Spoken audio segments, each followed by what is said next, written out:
So thank you. It's such a pleasure to be in the United Arab Emirates in Dubai, and thanks so much for the hospitality. This meeting is an important meeting. It's the meeting of the World Leagues Forum, which is the association of professional football leagues. Professional football leagues from all around the world. You have the English Premier League, you have Spanish La Liga, you have Major League Soccer, you have Australian. Of course, you have the UAE Pro League, and for the first time, this meeting is organized in Dubai, which makes Dubai for 2 days the capital of professional football. Look, I think if you want to develop properly professional football, develop the fan base, develop the business, you have to have strong structures. And having a strong professional league is absolutely key.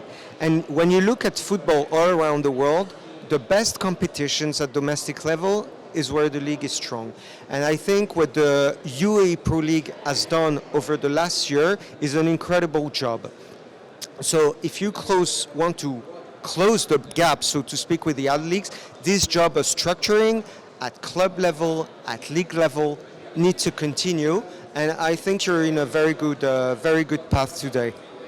So the idea is benchmarking, looking at what others do, and when it's a good practice, try to import it. But at the same time, every country, every league is different. You have a different history, you have a different culture. The country, the fan base is different. So you have to take the best practices and adapt it to your country.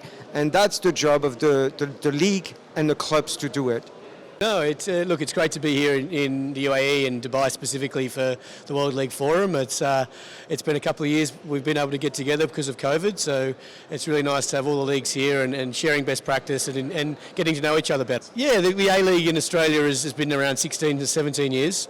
We have a men's and a women's competition, and we recently separated from the Federation, Football Australia, to run our professional leagues independently. So we're now just our second season of running it independently, and unfortunately the first season was pandemic affected, but it's great to be starting our new season 2 weeks ago and looking forward to a really exciting one.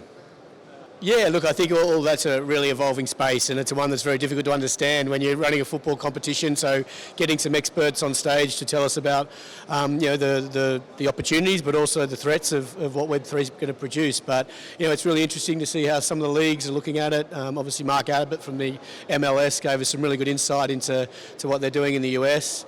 So yeah, a really good opportunity for us to see what others are doing. Yeah, we're gradually looking into it. We've just launched a fantasy platform in Australia for football, which has been really well received by our fans, but it's really just an early step. It's not a big one down the Web3 path as yet. We're pretty cautious down there about, I think, taking some of the advice we got today, which was if you're going to do stuff, do short-term contracts and really see how this marketplace evolves. But we've certainly got an eye on it and something we'll be rolling out in the future. So yeah, in football in India is actually growing a lot. Though cricket is still like the biggest game in the country, but if you talk about the next big sport, that's definitely football in India, and it's really developing even at a club stage as well as as a sport overall in the nation. It's actually a very good platform to be here because we get to interact with so many different leagues in the world. It's a good knowledge sharing opportunity. So not just from the Asian leagues, we're also learning from the European leagues, the African leagues. So it's really a good chance to kind of interact and, share some common issues and find common solutions. Sure. So the ISL or the Indian Super League right now has 11 clubs, and it's pretty good because the clubs, India is a big country, so the clubs are also at different parts of the country, different states. So yeah, it's good. And after 2 years post-COVID, we now have football back with spectators. So it's a really good thing that, spectators are back, fans are back, and football is again going on very well.